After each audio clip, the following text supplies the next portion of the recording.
In 2020, at the start of the COVID-19 pandemic, the first lockdown in the UK began the weekend that LDC Festival 2020 was scheduled.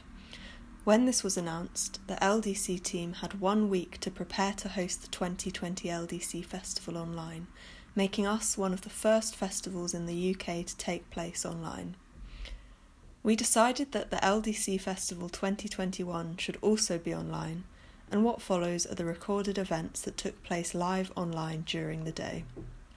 We hosted 2 slots during the day where people could meet and chat. These parts of the day have not been included here.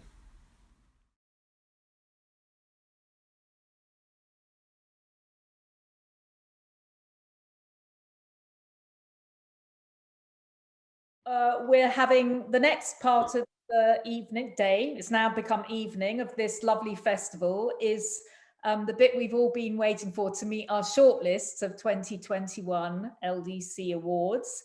And we have 6 shortlists, and we're going to go through in alphabetical order of their surnames, and they're going to give a lovely 10-minute presentation each of their work or whatever they want.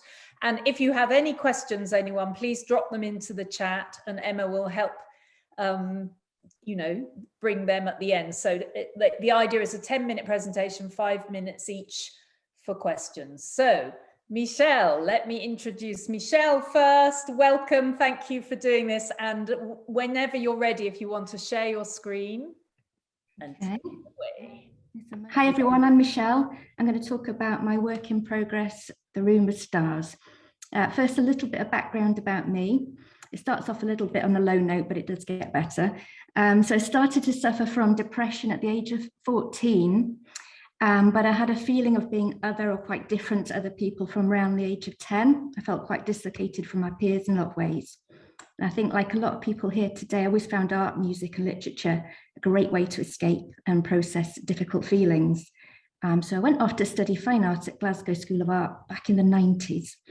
And I did landscape paintings inspired by sci-fi and horror films. Then, as it does, life took hold and I moved into arts management. I had 3 children and my mental health was pretty stable, but I didn't touch a paintbrush for about 20 years or so, until now, that is. So the pandemic, I think, like a lot of people, sparked a bit of a mental health collapse for me. I'd had a really difficult time. For quite a period, I refused to leave my room. I didn't want to talk to anybody, couldn't bear any noises. And I started to draw again, and I drew non-stop, days and nights. Really intense period. I was quite manic. I was completely absorbed in another world. I needed to escape from where I was in my current living situation. I'd never produced text or image before. To be honest, I hadn't even drawn a person since 1996 when I was made to do some life drawing. I was very much a landscape artist. So this all felt very strangely compelling, and I had this urgency to get this stuff out. I didn't quite know where it was going, but it's falling into shape now. I think really this book, it's about suppressed fears, desires and trauma, and I'm looking them straight in the eye through this book. And it's making sense of recurring nightmares and legends emanating from a Victorian mansion boarding school, which had extensive grounds. And I studied there from the ages of 4 to 18, but as a day girl. So this book, it's partly autobiographical. It's a queer allegory, but it's got a huge dose of Gothic fantasy in it, interspersed with some dark humour and social commentary, and explores themes of bullying, sexual and gender identity, otherness and class. Okay, so the text here says, "I still dream of the creature." It was a dark thing which I couldn't quite make out, living in the school pond, a submarine nightmare silhouetted against a bed of emerald. These dreams were curious and being both utterly terrifying, at the same time hopeful and thrilling. What if there might be more to life than the dull grey playground where I often felt isolated and ostracised? But did I have the strength and courage to break free from the mould? I take a lot of reference from film, particularly directors such as David Lynch, Tim Burton, Guillermo del Toro and Dario Argento, as well as Netflix series such as Stranger Things, Dark and The OA. I'm really interested in playing with space on the page. I think you can see that here, it kind of disappears. And the blackness which runs throughout the book is consciously evocative of the cinema screen. I'll read the text out for you. So it says, her sublime delicacy and horror, those eyes haunt me. In fairy tales and dream psychology, water and amphibious creatures often represent gender, sexuality, and creativity, emotions that run deep or feelings that are confused or unclear. Water can be cleansing and healing or drown you, much like depression. I also take quite a lot of influence from TV at the time. So from the 80s and 90s, it was a great time for children's drama. I don't know who remembers Chucky, the John Wyndham series. You know, they were quite dark and terrifying, and I loved them. It was a great escape. So I was kind of thinking of that in this image. She's reading a poem by Ted Hughes Pike, and it literally comes to life in front of her eyes. The main character in this book sees things a little differently to others and has a hard time making herself feel understood, reading social cues, or even being interested in the dominant conversations of this girls' school. I'll read out this text to you. So it says, no matter how hard I tried, I could not fit in to their reality. Have you heard about the penknife boy? Yes, I saw him in the woods. Ooh, he's dangerous. Is he fit? I think there's something really powerful within the pond. Huh? She often wants the ground to swallow her up. All her speech or thought is presented in black bubbles to emphasize her otherness and low moods. There's often a lot of shame and stigma around mental health and sexuality, which this book offers emotional release from. Life was predictable, familiar, lonely.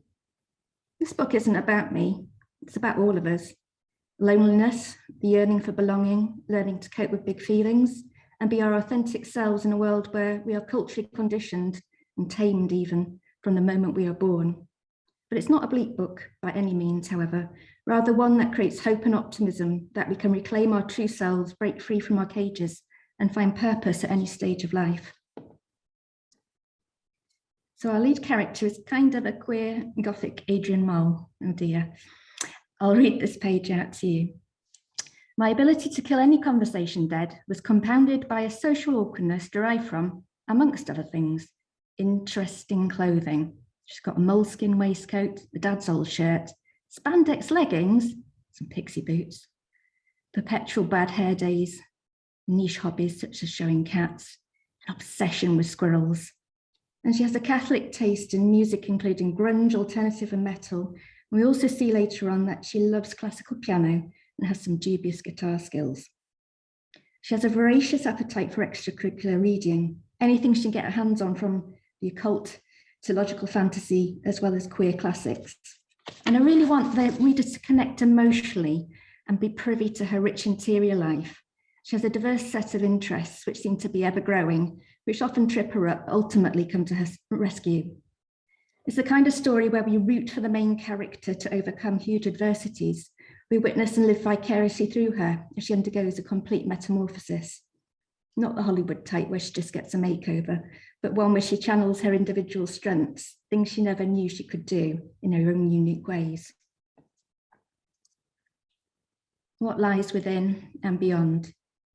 The films, music, and books that affect me the most often employ sudden shifts in tone, mood, pace, or key. In this way, I aim to play with emotions by shifting colour schemes between chapters, butting fear and sadness up against hope, humour, and strength. Each page is built up in layers, rather like the evolution of the main character. And usually what I do is start with what I call free screen printing. So just literally get some paint, squirt them liberally over the screen and squeegee them through. No stencils. Sometimes I add washing up liquid or bleach to create abstract and ambient effects. This is very much kitchen tabletop work whilst I've got 3 small children around me, so I grab what I've got. And then I'll often make a lino carving of some of the details, as you can see I've done here with the trees, but I'm not aiming for a really crisp, clean outline. I just want to make some visceral marks and sort of unexpected qualities that to make it feel a bit otherworldly. So I printed here with crushed up charcoal. It's quite faint, and then I build it up with dip pen. I often make multiples of each lino print, and usually only 1 or 2 will develop successfully into a finished page. There's a lot of trial and error here, and I'm being playful with materials and never get too precious about the analog stage. The messier the better by my books.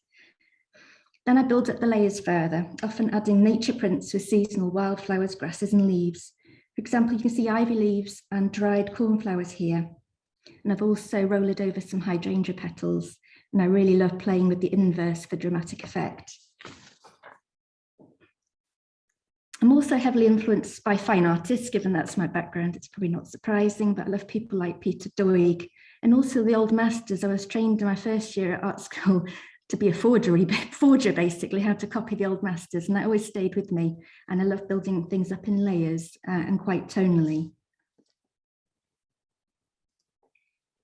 Some of the pages take me to quite a dark place in my memory. My school had the most awful stone spiral staircase, which the servants had used in the Victorian era. It was littered with ghosts. There was practically no lighting other than a really dim skylight many floors above and some really ineffective electric lights from the 70s. I was a preoccupied and forgetful child, and their text says, "Don't forget anything, you'll have to go back down."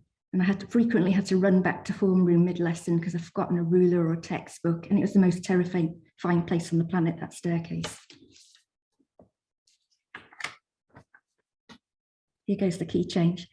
We get a rounded sense of the main character and family dynamic through chapters set outside the school. For example, chapter 3 is set in Meadow Hall Shopping Centre in Sheffield, which landed like a spacecraft along the M1 in 1990, much to the surprise of local residents. There was great excitement around it, and I can remember going with my family.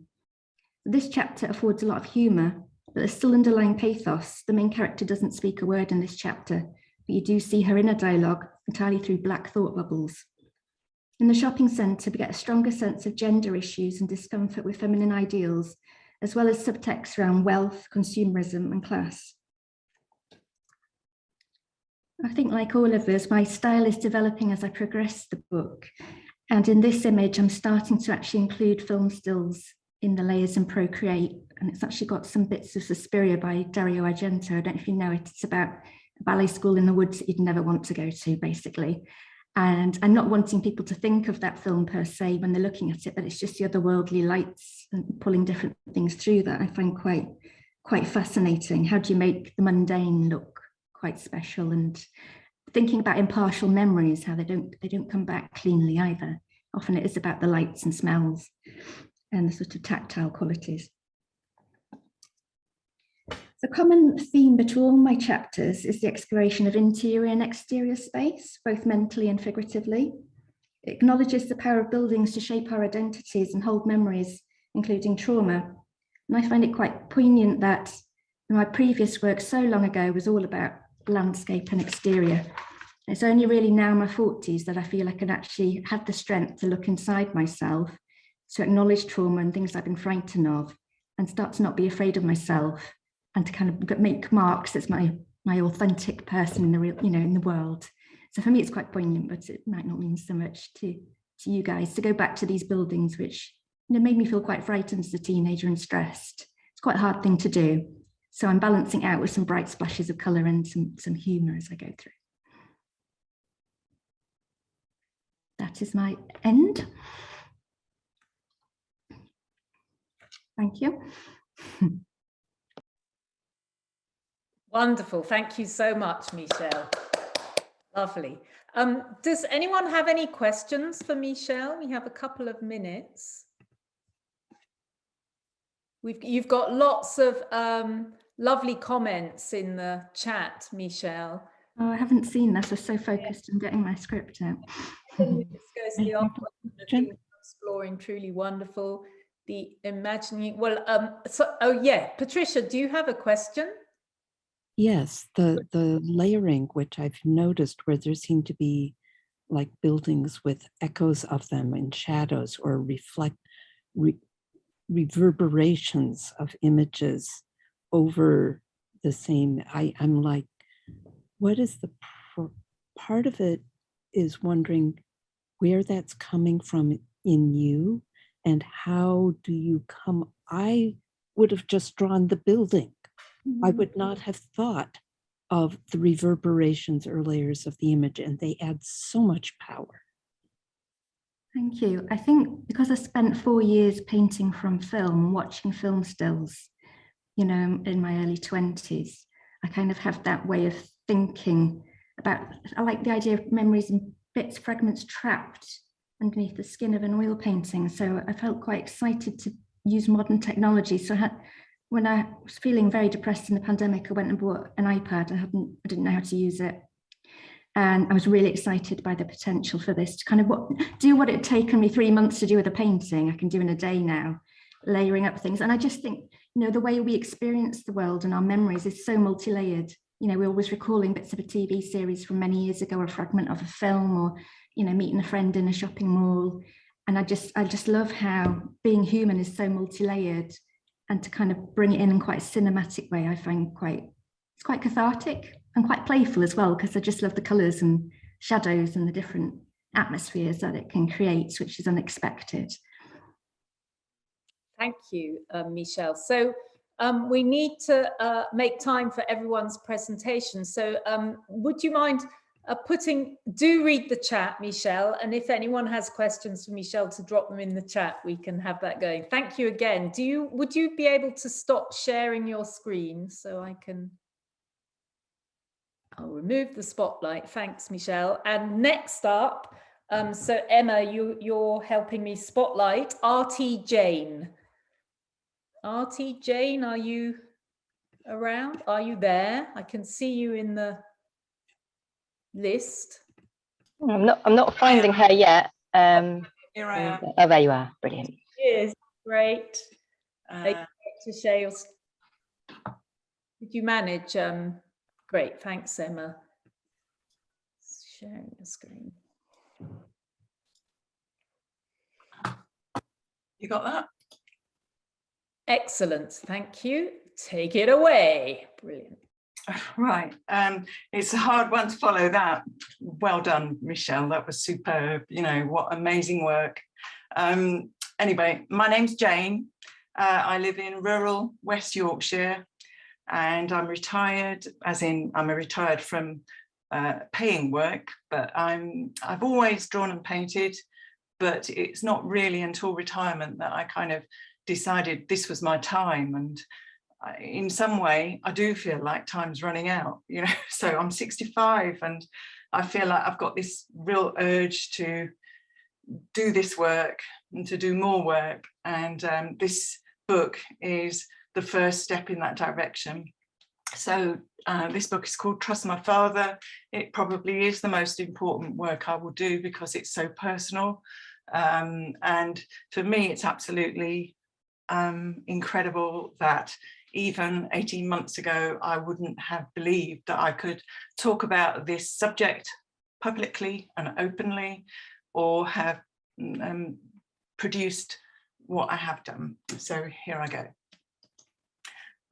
Both that cover and this inside back page, I've used cyanotypes as a way of conveying the feeling in the book. And it is a book about feeling and reflection, as well as recollection. And I felt that cyanotypes offered me an opportunity to, by laying plants and flowers on the paper, an opportunity to convey that this is a gently treated subject. I don't deal with it in a confrontational way. I wanted it to be, to convey that my feeling of softness about and gentleness towards my family in creating this work, but also the dark blue gives a feeling of the sadness that is involved and perhaps fear as well, because it's so dark. Moving forward, this is the first image in the book, and it kind of tells you what the book is about.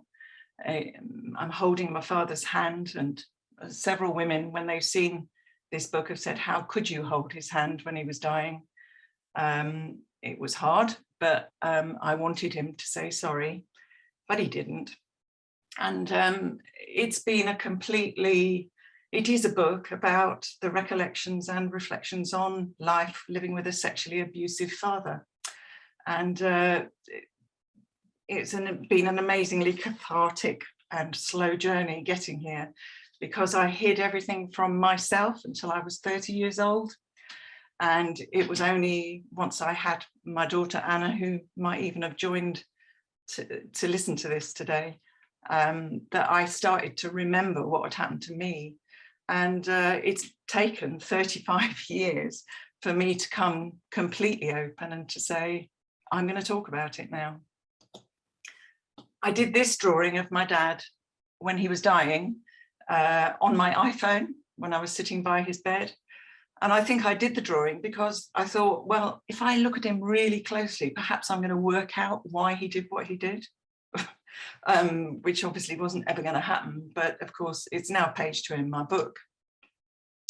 So moving forward, I decided that what I needed to do was to round off what I had done, even though I hadn't finished the book by any means. I did 60 pages, but I knew it wasn't finished. And indeed, I have penciled out another 45 pages, but I haven't developed them. But I needed feedback, and I needed to get a sense of, was this any good? Was anyone going to be interested? And then I got frightened because I thought, oh my God, if I do put this out there, people are going to know who I am, and what about my family? And it was a real stumbling block. So this image does appear in the book, and it's me barricading my bedroom, which I started to do when I was 14. And I subsequently discovered many years later that one of my daughters was also barricading the room against my father, which made me phenomenally angry. But anyway, so these stories appear alongside comic strips, which I've inserted into the book. So it's a mixture of comic strips and full page illustrations and smaller illustrations. Now, this comic strip I did when I did the Sarah Lightman Drawing Graphic Narratives course at the Royal Drawing School, which I did in lockdown, and was immensely helpful to me in terms of moving forward, because she is an incredibly supportive person. And she introduced me to LDC, and I found that the ideas and encouragement that she gave me basically made me round the story off as far as I could and then submit it for LDC. So I'll read this out in case you can't read the wording in it. This little episode, which is very typical of my father's behaviour, is called I'm Coming In. And the context is my parents are staying, and my partner then, who was called Lynn, said, I'm going upstairs for a shower. And Lynn goes upstairs. There's only one bathroom. She clicks the bathroom door shut. 5 minutes later, trot, trot, trot. Dad! My dad's going upstairs. Lynn's in the bathroom. He runs upstairs. Push, kick, kicks the bathroom door open. Lynn shouts, don't come in, I'm in the shower. I'm coming in, he shouts. Hey, Jane, help. I flew upstairs. You knew she was in here. Get out. I just needed a wee, he says with a grin on his face, getting his willy out. What can we do? Dad strikes again. So I did that particular comic strip in liquid graphite and pen and ink, and then digitally coloured it. The most amazing thing about doing this 60-page draft and then sharing it with people was, you know, I shared it obviously with friends and with people that I thought might be interested, but I decided to send a copy to somebody who I knew who was quite senior in the National Probation Service. And to my absolute astonishment, I got a 3-page email back saying they thought that this was going to be tremendously useful in the probation service. And in fact, they've now ordered 1,000 copies of this incomplete work to share in female hostels because they think it will trigger women to talk about abuse. So for me, it's completely transformed a negative experience into a positive one. So that's been pretty phenomenal. I just want to quickly also talk about some of the influences. And, you know, this book by Nora Krug, I don't know if anyone's seen it, but basically it's a great big book. And it's got this fantastic amount of wonderful stuff in it. What I really like about this is it's her exploration of her research into her German family heritage. is that she uses paintings, drawings, collage, photographs, ephemera, just a whole range of different styles and techniques. And for me, opening that book was a penny dropping moment, because I suddenly realized, oh, I can do whatever I want. I don't have to do comic strips. I can do them if I feel like it's appropriate, but I can do big paintings. I can do little drawings. I can do whatever I feel is right. And so it was a real influence on me. The other thing that was a real revelation for me, which, you know, it's kind of an obvious thing to do really, is I wanted to use my family photographs. I've got boxes and boxes of little black and white photographs. I wanted to use them, but I didn't want to break I didn't want to expose my brothers' faces because they're alive. So I put these little tabs over their faces, which is again what Nora Krug did in her book too. So I used some of the techniques that I saw that she'd used, and it enabled me to move forwards. And also one of the other things that I didn't mean to mention was that it was the decision to go for a pen name that allowed me to move forward. And that was something that I discussed I got in touch with Una, the comic artist, and she was really kind to me, and she talked to me about the pros and cons of using a pen name. And that helped me to move forward, because, you know, I can't tell you what a kind of agonizing process it was moving forward with this book. Another aspect to this book that is really important is the nightmares that I used to have as a teenager and as an adult even, which all involved a monster wearing my father's dark green paisley dressing gown.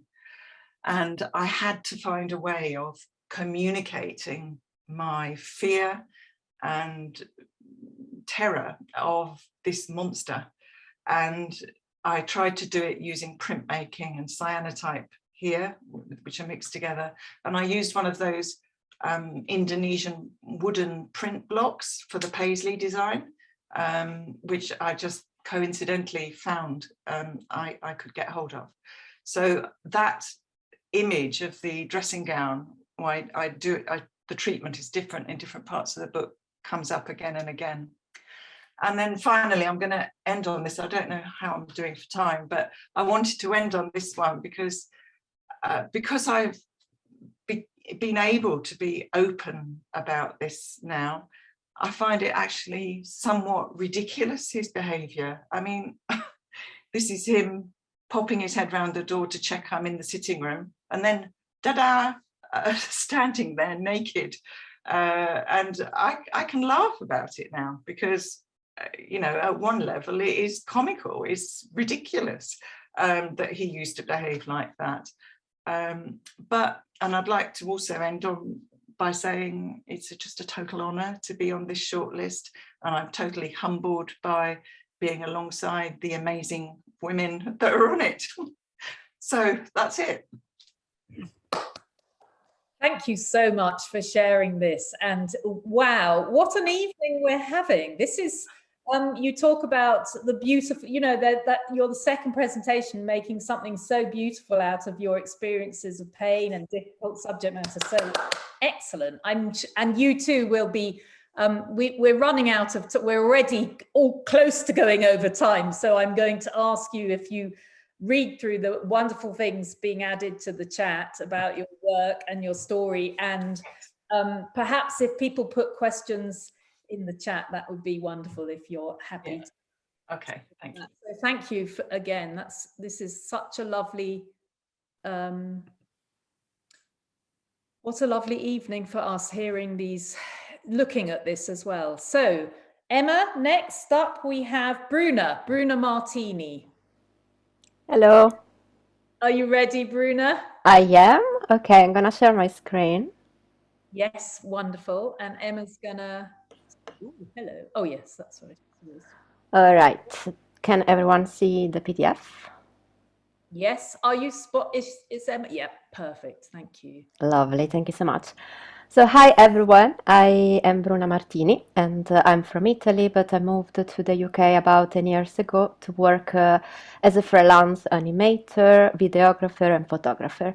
And I really enjoy working at the intersection of different visual disciplines.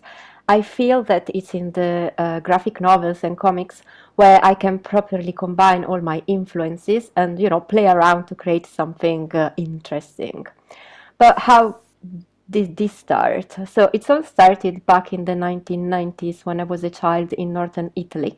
And like all of my friends, I was obsessed with this Japanese manga called Sailor Moon. In Italy, it was really, really popular to watch Japanese TV at the time. And this one was about a bunch of school children who were able to save the world with their superpowers. Well, I did not have superpowers, but I had friends, and I convinced them to perform a series of episodes from the cartoon in my garden in the freezing cold. It was really fun though. We used toys and confettis as VFX, we borrowed my teacher's Super 8 camera, and we even spent a great deal of time making paper skirts, which were totally inappropriate for the temperature. But, it gave me the idea of wanting to spend time making stories, drawing them, and directing them. So fast forward several years, and here I am. I am not a cartoon character yet, but I do work in photography and filmmaking for charities in international development. I traveled the world collecting stories, images, videos of those communities whose voice is not usually heard, and include them in publications for fundraising purposes. It's been really great to be let in the everyday life of these people, and I've learned that no story is an ordinary story. They are all peculiar, all extraordinary, and all very much affected by the society or the culture that they are in. So this is actually the theme that I keep on exploring in my graphic novels. In the last 5-6 years, I've been making a few, in particular this one, Patria, or Motherland in English, which I published at the beginning of the year with the Italian publisher Becco Giallo, and it has had quite a good reception in Italy, also was longlisted at LDComics last year. In this long-form graphic novel, I collected the memories of war of my aunt, who was just a child during fascism. And I mixed the drawings with photographs, artifacts from fascist times, which my aunt gave me or I've researched myself. By the way, that's my aunt, who is 90 this year, and she's proudly showing her report cards from her totalitarian school. So the result was a mixed media graphic novel where I talk about how my aunt had to grow up in a time of ideological rigor and was really the victim of a process of brainwashing by the school and the regime. This idea of the innocence of youth being spoiled and damaged by society is also at the forefront of Brain Bud, which is my entry for this year awards. And I'd like to shout a big thank you to Wallis Eats, who was my mentor as I was making this novel, and she really helped me improve in it. So thank you so much. So Brain Bud is about memory. I think that memory is essential to human nature because it gives us the ability to develop a sense of ourselves. But memory is far from being perfect. We all have examples of forgetting things, even what we've done yesterday. And so since the beginning of times, we try to use external aids to expand and support our memory, from drawings, text, photographs, calendars, the internet, or even the cloud. And I feel that if the cloud was to disappear tomorrow, probably a good chunk of our knowledge as society would erode as well. So in this book, I'm imagining a society that is hooked to BrainBud, which is a system where users can save, share, and relive their memories. So it is a speculative fiction story, but it is also a story of coming of age and of friendship, because the inventors of this tool are not two men scientists that are brilliant and genius, as we see all the time, but they are two women, brilliant technologists, who meet at school when they are children. On the left, meet Emma, who is shy, introvert, and has a mother who suffers of early onset dementia, and so cannot look after her. Emma is bullied by her schoolmates, who see her as different. She's a geek, she likes maths, she's got a mother with a condition, so they don't lose any opportunity to tease her. You know, teens can be mean like that sometimes.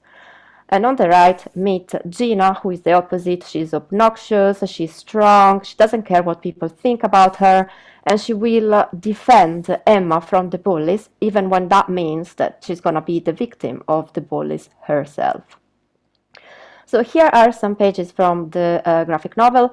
The context is as follows. So Emma and Gina have just met at school, and they are building their friendship, which is very much in the us versus them dynamics. Them is those three mean girls at the top who always tease them, and they say, Emma and Gina suck at sports. All they do is play on their computer. Fit! The PE education teacher blows the whistle and says, 4 laps around the hill, the fastest to do them all wins. The girls gather at the beginning of the track. Emma, whispers one of them, is your mom still bonkers? Does she know it runs in the family? Why are you whispering? Are you scared the teacher can hear you? Says Gina. 3, 2, go! And she starts running, but the annoying kid makes her fall like a bag of potatoes. Oops, clumsy, she says. But Emma is there for Gina. That was brave, she says as she climbs the tree. Let's hide here and join the race at the last lap, just in time to beat those bitches. Here's a lesson they won't forget. Okay, time to rejoin the race, now! And she jumps down the tree. At the end of the lesson, the two girls bump into each other as they are unlocking their bikes to go home after school. You told them to their face, says Emma, admired. Doesn't help me though. I struggle at making friends. Same. My mom used to be my best friend. We love to play computer games. Really? Says Gina. I do too. I even made one, a game that tells jokes. Wanna see? I made it for my mom. She was always crying after Dad left. But my bot made her laugh, her head off. So good to see. Shall we code something for your mom? Do you think she'd like that? My mom, says Emma. Nah, she's ill, you know. Forgets stuff. She can't even remember my name sometimes. What if we use our computers to fix your mom's memory? Suggests Gina. We could make a digital friend for her like a brain bot. I really miss how she was before, but you know what? The first one to get down the hill decides what we'll play next. Deal. 5, 4, 3, 1, shouts Emma, going down the hill. Emma, you cheater. So that's all we have time for tonight. I hope this little taster of BrainPod gave you the curiosity to find out what will happen between the two protagonists and to the actual project that they are developing. I just wanted to really thank this community, especially during lockdown, because, you know, drawing is quite isolating practice, and during lockdown it was even more. So I really enjoyed finding a group of people who support each other and give great feedback and just the strength to keep on drawing. So thank you very much. Thank you. Thank you. Bruno, that was so lovely. And it's lovely to have you back again listed. So you're climbing up the... Thank you so much. Congratulations on your graphic novel publication, and it's lovely to watch your career developing and this new work. Lovely. A quick, yes, it is. I agree with Wallis. It's lovely hearing you read it as well. That's really.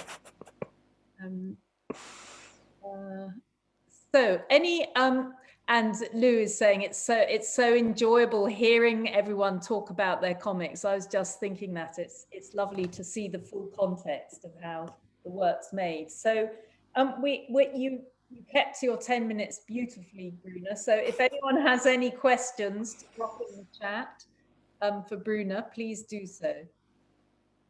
Or to just unmute. And again, Bruna, you must look at the lovely comments coming in. I will do. Thank you so much. Okay, so perhaps again, as with everyone as we go through. Oh, here we are. Michelle, beautiful work, Bruno. Your layouts are so imaginative, as is the use of different perspective. How do you make the images? Oh, good question. Go. Yeah, definitely. So in this book, I am playing a lot with different time levels because I try to represent graphically the wandering of the mind, of memories who never work chronologically or in a functional times. And in order to show going back in time or going forward, I try and use layouts that are not straight and geometric, but are quite organic and fluid, like I imagine consciousness and the brain could be. As per my images, this graphic novel has been entirely done digitally. I have a really large, amazing tablet where I have had fun drawing just with my pencil. I found that the style for this work should be quite digital because it's about the working of the minds and memories and algorithms and apps. So it was more suitable to use a medium like that. However, usually I do work on pen and paper, so it's been a bit of a transition for me. But now, after having worked with it for about a year, I can't go back. I really love the tablet and the control that that gives you as well, the ability to experiment and to just try out many different layouts and looks until you find the right one. Fabulous, thank you. We've got some tablet envy coming into the chat here. Thank you. Good, and some more fabulous, more praise. So thank you, Bruna. I think we'll move on to our next presenter, who is Judy Powell. Judy? Hello. Hello. And I found you there. I'll add a spotlight to you. Okay. And now share your screen. That would be wonderful. Share and play. Oh.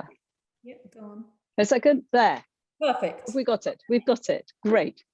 Hello, I'm Judy Powell, and it's so difficult following such amazing presentations. Here goes.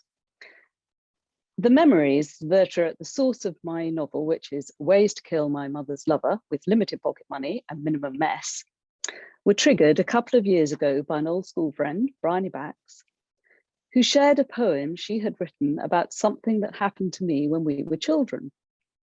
I don't recall telling Bryony the story, and neither of us had mentioned it in the intervening years. Nevertheless, when she read me her poem, I was instantly drawn back to the summer of 1968 and what happened to me as an 8-year-old struggling with family disruption and neglect. At the time Bryony read me her poem, I was making concertina books that centered upon my childhood holidays on a remote peninsula in the southwest of Ireland. These holidays often followed a set pattern. I would be sent over on my own to stay for a week or so with my grandmother, who I adored, before my 3 siblings and my mother arrived. For me, these were some of the happiest times of my childhood. And because I was dyslexic, school was a painful ordeal. And all year I yearned for the summer, especially my time with Granny, who taught me, amongst many, many other things, how to swim. And we swam every day, regardless of the weather. I was then, and I still am, terrified of the creatures I swim with. Bryony's poem triggered a host of memories of this one summer in particular, and these gradually found their way into my concertina books. And the memories were troubling for the most part because they had to do with my mother, her lover named Beryl, my alcoholic father, and the constant need to keep track of secrets. We hear on the left of mother saying, "Shh, don't mention Beryl's been staying." My father would only come over for a few days each year. He was quite happy about that. He was in London with Miss Moneypenny, his secretary. And his visits were always exciting, but not for a good reason. He would invariably explode, and these eruptions were terrifying. It would usually be because we hadn't bought a cork examiner or were running low on mustard, something similar. And in September 2020, with the second lockdown looming, I decided to expand the concertina books into an entire novel, centering around a harebrained plot that my 11-year-old brother and I devised to kill our mother's lover. We barely knew Beryl, but the experience we had of her was of someone who ignored us, told lies about us to our mother, and someone who wanted mother for herself. She was our scapegoat. So we knew Beryl as the woman who oversaw our mother's yoga class in London. She was snooty, only cared about grown-ups, and was always looking in the mirror. Look, Beryl bought, I can't read it, Mars bars. Wasn't that nice of her? Our bedroom's on the right, Beryl. I'll be up in 2 ticks. Need anything? Where'll father sleep when he comes? It was unthinkable that Beryl would have bought us Mars bars. The probability was that our mother, knowing what our reaction to Beryl's arrival would be, had bought them. And here I'm sitting outside Beryl and mother's bedroom. There's the Mars bar. No, I can't be bought. I don't even like Mars bars. But maybe if I just nibble a corner, who cares? Beryl's here to stay whether I eat it or not. I drew the entire book in pencil on A3 copy paper, and I wrote it as I went along. This is not something I'd recommend doing. And at the end of 9 months, I produced over 300 sheets of rough pencil drawings. I then began to edit the story and tighten the plot. As I noted earlier, my story takes place on the coast of Ireland during the summer of 1968, the summer Beryl came for a prolonged stay. And so we're sitting outside in the rain. What on earth did you say to Beryl? I've never seen Ma so angry. All I said was, I don't know why you came here if you don't like swimming. What did Beryl say? Nothing. She just gave me one of her creepy stares. But you must have, I can't read it. It's something in the way.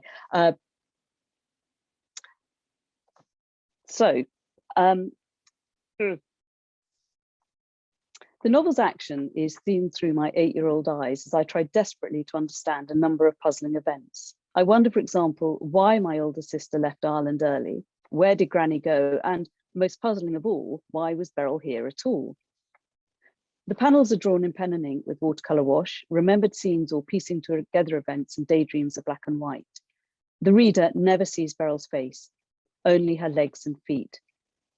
I try to convey the atmosphere of tension that hung over all of us, caused in a large part by the prospect of the dreaded arrival of our alcoholic father.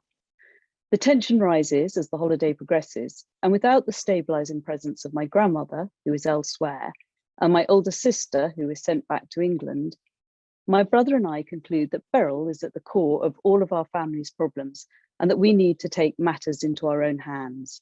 Beryl must die in order to save the family. Thus, the plotting begins. What? You heard me. We have to kill her. Okay, but how? Oh, well, you know. Well, there's an axe in the shed. Won't work. Think of the mess. The chapter headings encapsulate or set the scene and they encapsulate events and people. They're pen and ink with gel plate printing and watercolour. This is the chapter where father arrives. He was an alcoholic, although we would never have used that word. There would always be a euphemism. He was troubled or he was tired and emotional. So what happens in the end? Does an adult step in and take charge? Is Beryl saved? Is our plan uncovered? And where is Granny anyway? There is a tragedy at the end of the book, but not one I could have predicted. It did, however, change my relationship with the most important person in my life, my grandmother. And nearly everything in the book actually happened. The book is written, the chapter headings are drawn, and the rest of the book is steadily underway. It is, though, a work in progress. And that, as they say in West Cork, is my story. Wonderful, thank you. Yes, as Rachael just put in the chat, loving the sense of what next in the story. So we look forward to seeing more. And nice comments coming into the chat. Any questions? What? Rachel's on the edge of her seat. There we are. Quickly finishing it. That's lovely. All right. Does anyone have any questions for Judy? Judy, where can we follow you? Instagram or website? Instagram J Powell 470. 417. Perhaps type. I'll put it in the chat. Yeah. Thank you. Is it going to be published as a concertina? Gabby said. No. I took the step of moving from concertina into a full book. There are over 120 pages. Lovely. I couldn't fit the story onto a concertina. Wouldn't have worked. Any other questions? Doing nicely for time. Right then. Thank you, Judy. That's great. So next up we have Dimitra Rizou. Hi. Hi. You can hear me. That's good. Let me see if I can share my screen. And let's get you pinned. Can you see my presentation? Yeah, that was very efficient. Hang on. Oh, wow. Rehearsing it worked, Nicola. Good. I'm just going to pin you. Yeah. Nicola, she's already pinned. Oh, thanks, Emma. Well done. Beautiful. All right. Take it away. Hi, everyone. I'm Dimitra. Thank you so much for being here. Well done to everyone who has taken part in this. And yeah, all the presentations so far, amazing, so inspiring. So yeah, I mean, I've been going to LDC events for a long time, so it is a bit surreal to be on the other side. I'm not used to this, so bear with me. What I want to talk about today is essentially the background of what led to the project that I submitted. So let me just, so I don't know if it's obvious by me being here talking to you, but I love comics. I always did, as you can see from this adorable photo of me with my little sister and my mom, where I'm reading probably a Donald Duck comic there. So yeah, cute, even though I do have a few questions about the safety of traveling on the car cup holder, but different times. But yeah, I just wanted to share some of the comics that I loved growing up. I left some of the covers in Greek for nostalgia reasons, but I'm sure you recognize them. And I guess the reason I'm sharing this is because I think this combination of both, silly, fun, almost nonsense adventures and kind of simpler cartoons with more introspective characters definitely played a role in what I like to create today. So comics is something that for a very long time, comics and doodles lived only inside my notebooks, school notebooks, work notebooks. But eventually I started doing some doodles and comics for journals, local publications, local newspapers, or even, even posting online. So I'm having, you can see some of the examples here. So I think it's sort of like a constant for me that even though I might have changed jobs or countries, I always find doodling one of the most relaxing, creative ways to spend your time, and making comics kind of offers a very unique lens through which you can observe the world.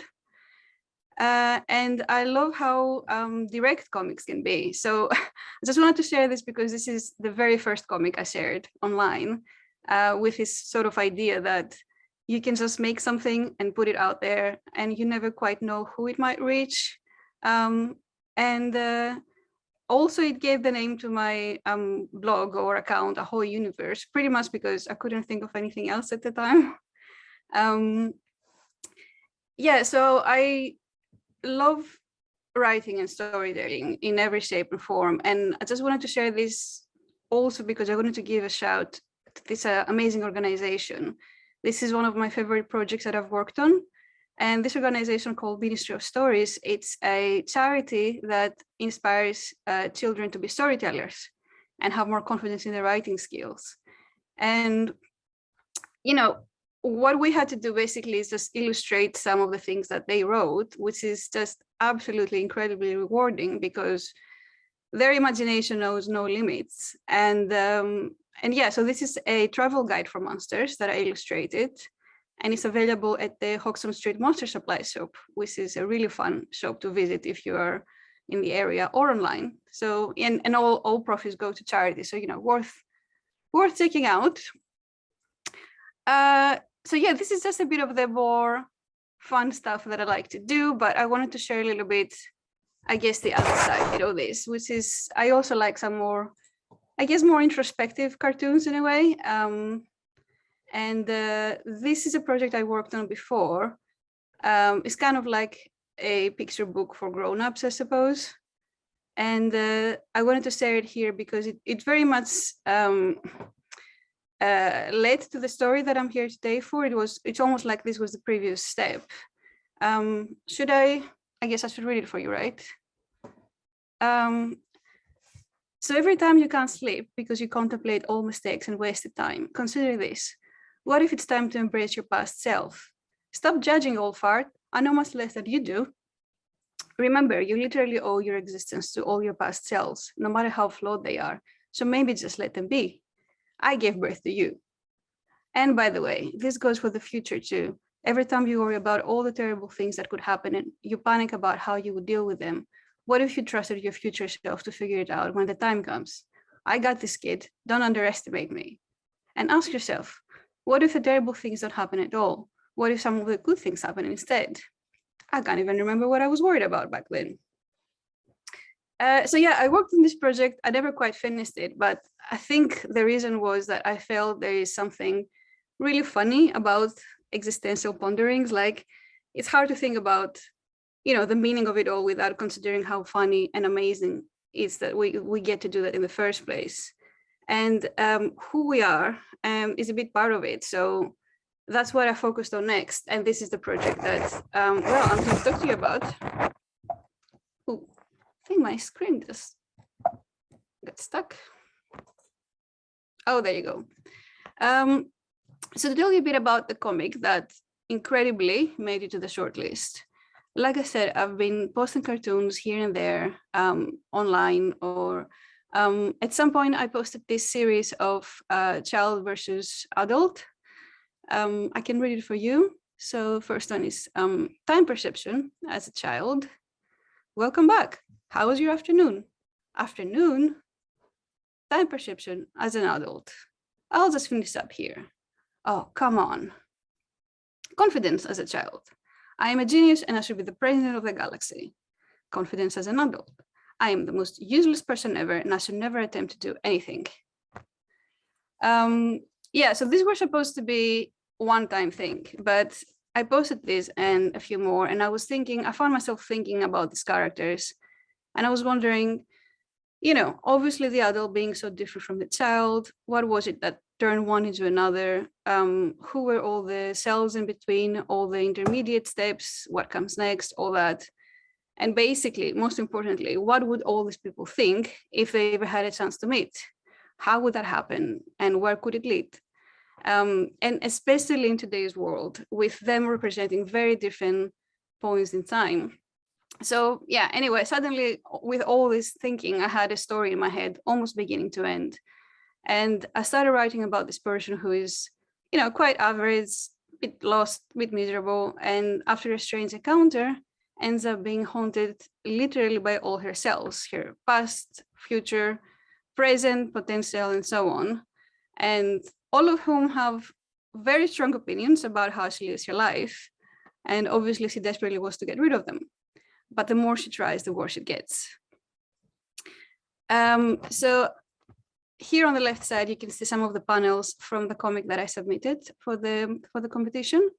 And on the right is a couple of draft illustrations from the following pages of her interacting with her child self and her teen self as they try to figure out one another. And in the story, I want to explore these characters and the relationships, but also consider the context, because I don't think it's possible to talk about self-discovery and separate it from the circumstances, the wider environment of where you happen to be at historically. So technology plays a big part in the story. In fact, it triggers the whole thing. But also it's interesting to see to what extent it's the world that turns you into a different person as time goes by, and how much control you even have over that.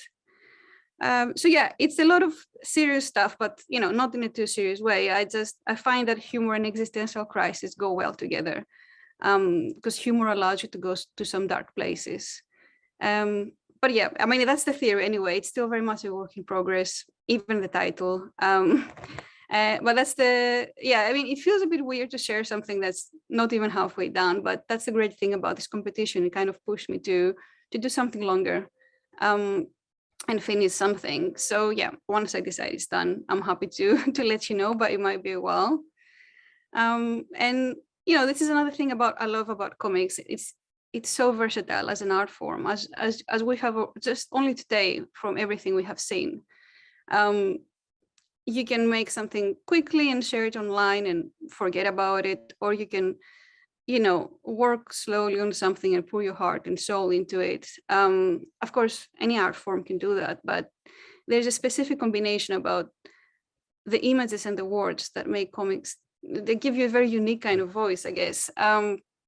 And it's also a labor of love, because, it takes a very long time to finish a long comic, and it usually grabs the attention of a small audience, but, you do it anyway because you love it. Yeah, so I don't know if that kind of answers the question of why I'm here, but essentially I'm here because I love comics, and it's just really, really great to be part of a community that feels the same way. Yeah, thank you all very much for listening. This is my social media if you want to follow me. I don't post very often at all. I'm really bad with social media. And thank you, LDComics, for creating this space and this community. It's just really great to be here. Thank you. Thank you, Dimitra. That was lovely. Another lovely presentation with nice comments pouring in, more nice comments in the chat. So thank you. Thank you.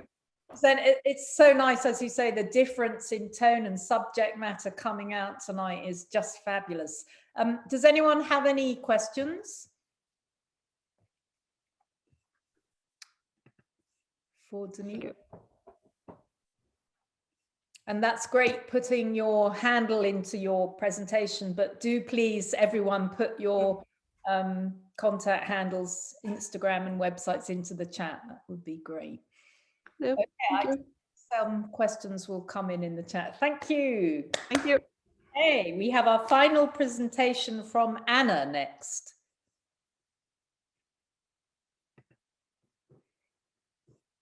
Great, well done, Anna. I'm just trying to find Anna. Oh, okay. Anna, can you? Hi, sorry, I was mute. Oh, actually, it looks like someone has spotlit you already. Anyway. Yeah. Oh, excellent. Well done. Thank you. So I just want to say, it's been said before, but I'll say it again, that they were all absolutely fantastic and so inspiring to hear and see such wonderful comics today. So thank you so much to the other shortlisters. What brilliant acts to follow. My comic is called Flurry, and it's very simply made with that pen on that desk. So it's a pretty simple process. And I'm going to talk you through and show you the first few pages. So I think that gives like a bit of a flavour of how it begins, and then I'll explain a bit more. So it's called Flurry, and it's about a discovery. So it begins, did we only not know because we'd never asked? When we cleared out for the last time, there were some things we expected to find, and there were some things that were more unexpected, but there was one thing that surprised me most. It didn't just surprise me, it hurt. Every bank holiday of the 80s and 90s, I'd been there, wearing the shirts I saved up for, practicing, watching, studying. Why didn't she tell us? Why didn't you tell me? And the discovery is that the narrator finds out her grandmother or great-grandmother, because my maths is quite bad and I actually think I got the numbers wrong, but we'll go with grandmother. Her grandmother was actually a pioneering footballer in the golden age of women's football. And this was kept secret, and she discovers this, and it unlocks this whole history that also connects to her life, and also connects to my life.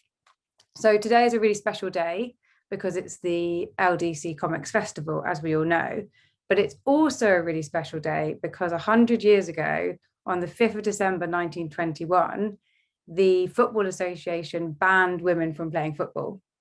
And you might ask why? And you'd be right to ask why. The reason they gave was that it was unsuitable for females. But the real reason is that it was massively popular and they were really, really threatened by this.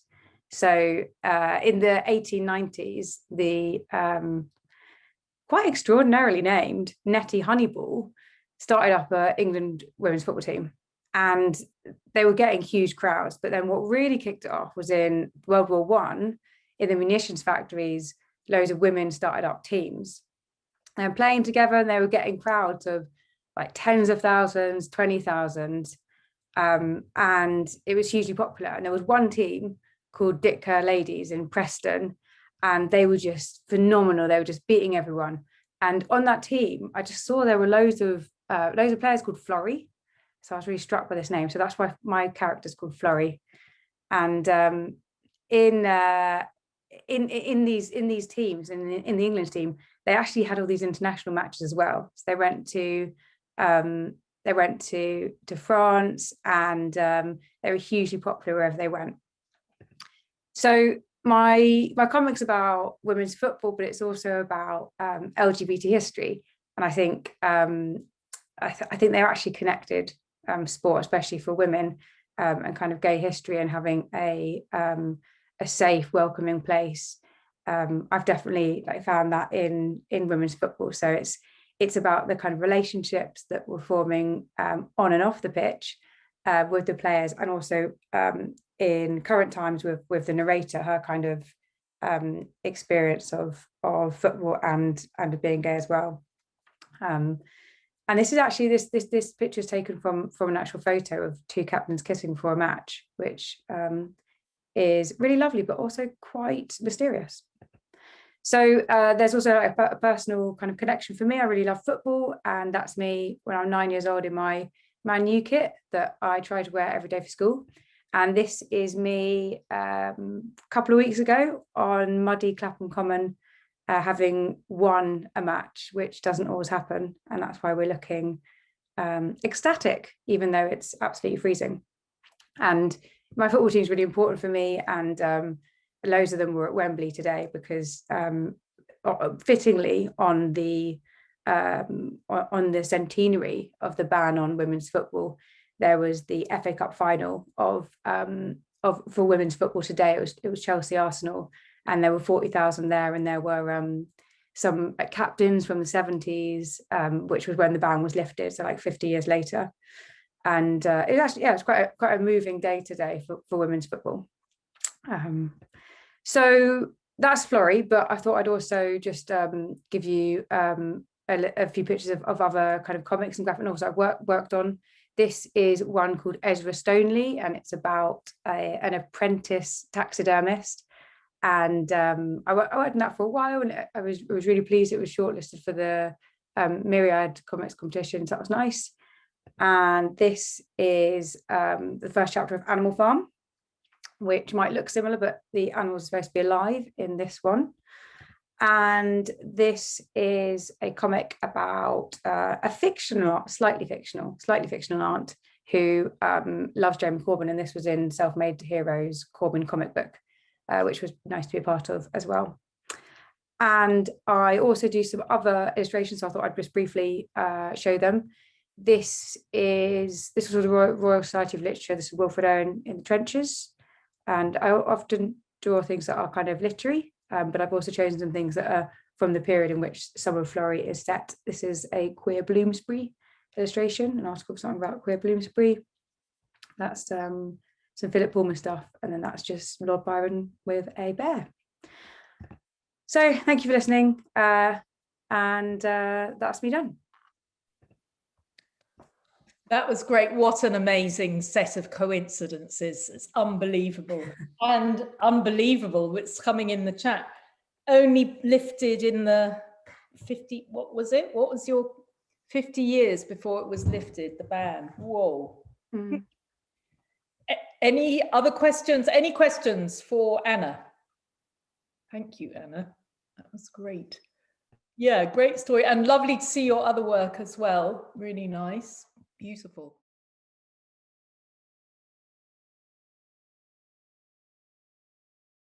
But I thought I'd start this last final section by telling you a little bit about the judging process, because exactly as Lou says, it's a very personal decision. So the way that we do it, and I'm a chair, I'm not a judge, because we just feel that we need some distance. So every year we've started now the past couple of years to aim to invite, well, this year I was very conscious to invite 2 judges. Ah, fantastic. Here's our judge, Cheryl Martin.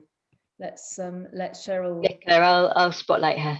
Brilliant. And then Cheryl, great. Oh, I'll wait to it. So to have 2 judges who aren't comics artists and 2 judges who are more familiar with the comics world in some capacity, whether that's academic or you know, writing about but not necessarily making. So that worked. It works very interestingly, because it means that the story, it feels like really that the story itself has to jump out at everyone on different levels. So Cheryl, hello, welcome. Thank you for joining us for this moment. We've just had the presentation from our shortlist. And by the way, everybody, we met some months ago. I was just going through the process, Cheryl, to let everyone know.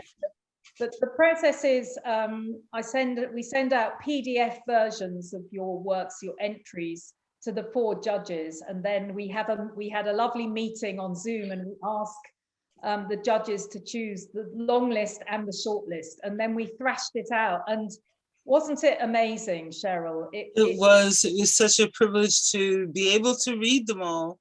They were gorgeous, and it was very, very hard to choose. Cheryl, do you want to just introduce yourself and your background? Because I've said that we aim to select 2 judges who aren't comics artists. So, sure. My name is Cheryl Martin. I'm originally from the States. I've lived in Manchester twice as long as I've lived there. And so I'm an African-American British person. And my background is as a performance player and a playwright and a director, mostly theater, also radio, but a lifelong comics fan. And, you know, like, I'm so old that I read the X-Men when they first came out and stuff like that. So, and I'm also a big fan of graphic novels, and have quite a few that are my favorite things ever.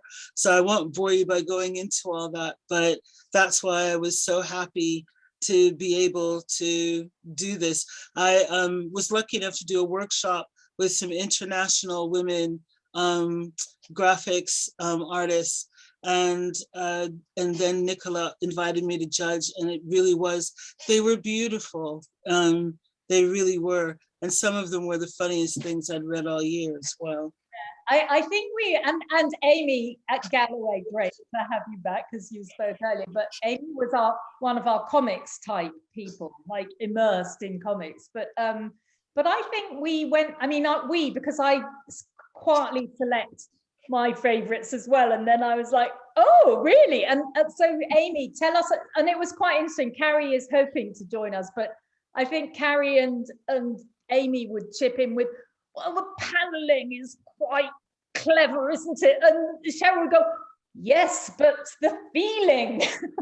So it was this wonderful mix of responses. Amy, do you want to reflect a little? Yeah, absolutely. It was, like you said, it was so it was actually really valuable having like yourself, Cheryl, in to be able to comment on the aspects of the story and the emotions of the piece. Whereas, like you said, Nicola, Kai and I were saying, like the dialogue of this we really like, as that's as much a part of like the comic as, like you said, the paneling, the way it's like laid out on the page. So there was quite a lot of difference between what the comics folk versus like maybe the academic, the written folk were saying in terms of what was being presented. But and in the end, I think we were really happy with like the decisions we came to, because we were able to see it from each other's perspectives. It was really interesting, actually. Like I said, I only have a slight background in the academic side of it, so being able to hear how that evoked, like you said, Cheryl, there were some really amazing, really funny entries as well, and we were all able to kind of like come together over that and enjoy each and every one of them for all their multifaceted greatness that they had. So it was incredible.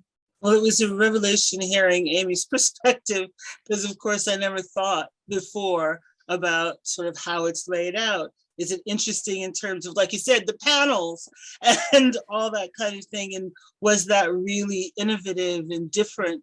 And so it really was helpful. I mean, it was, like I said, it was a real eye-opener to hear a real expert talk about it as well. I don't know about expert.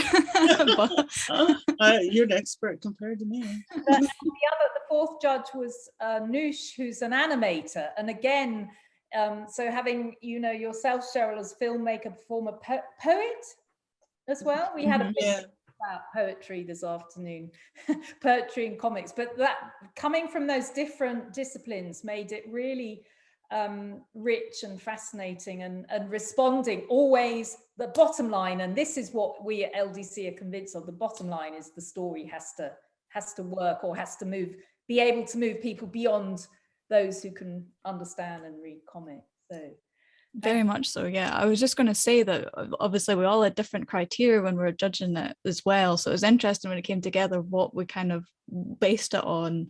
For myself, for example, it was like the art and the story, the overall message, and what it was doing to push the boundaries of comics as well, because that's always very important to see what's new that's being done, and whether the comics that were submitted were doing that. And a lot of them really were. It was really interesting to see, especially the ones that had more of a zine kind of format to them. And interesting to see as well where they were making changes where you wouldn't typically see in comics, and using different sort of techniques that hadn't been done before. It was very interesting. It did have a performance feel to it, a lot of the work as well. I think you agree, Cheryl. Yeah, I thought, I think it's interesting, like you said, there was the criteria. We really had to think about it. And I went back over the ones that I liked the best today, just to remind myself of what they looked like. And I guess I keep saying that they were gorgeous. It was like, for me, the artwork, a lot of the artwork really blew me away. Yeah. But again, also they were so clever. It's like, you know, the storytelling was really hot and unexpected. And so it really was a pleasure to read them all. And that was it. Of subject matter as well. And we just saw the 6 presentations, which we've recorded, but I'll send you the link. You'll really thank you. They're really nice. It's really nice to hear the fuller context actually to the work from sharing their stories.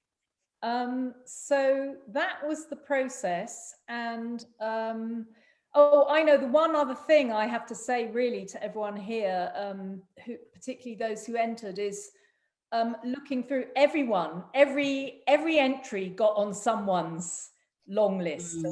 So don't feel that don't feel disheartened if you haven't won the main prize, for goodness sake, because so it was just number crunching at the end, wasn't it? It was, we had to, there's always in judging a little bit of give and take, and okay, this one is liked by everyone, and so it's not necessarily, someone's winner might not have made another person's long list. So again, it just reinforces that personal taste and personal response to works. Any other final comments from our esteemed judges? Everything was incredible. I know we've had such great presentations tonight as well. Even the works that haven't been shown, everything. There was such a sophistication. Obviously, so much hard work had gone into each and every entry. It was a real task for us as judges to try and narrow it down to our favorites, and we talked for a long time about it. So, and as Nicola was saying, everyone was represented in some form on everyone's long list and short list. So yeah, it was a really tough decision. And I look forward to seeing those presentations. And again, really, there were a lot that I really loved that didn't end up being part of the final list. I was just going back over my notes and my sort of like very emphatic, woo, really love this one. But in the end, you know, it was a panel. So we had to listen to each other and come to a conclusion. Cheryl, I thought you were going to say, actually, I've changed my mind. I just wanted this final moment. Last bid for. It's they were great entries. It really was. Congratulations to everybody who participated.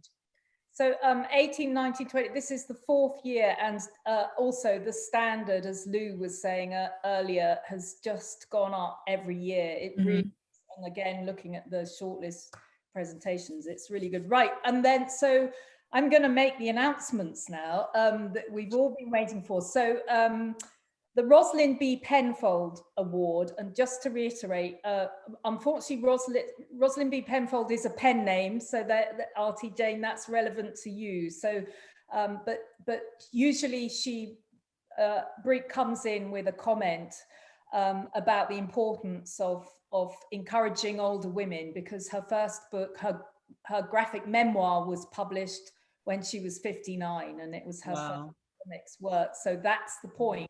This award is for over 50-year-olds. Yes, she's not able to join us, unfortunately, but she's been very supportive throughout the years. So this year, the Rosalind B. Penfold Prize goes to Judy Powell. Yes, so congratulations, Judy. Great. I mean, can you hear me? Oh, yes. I'm overwhelmed. I'm a complete. Here I am in remote West Cork.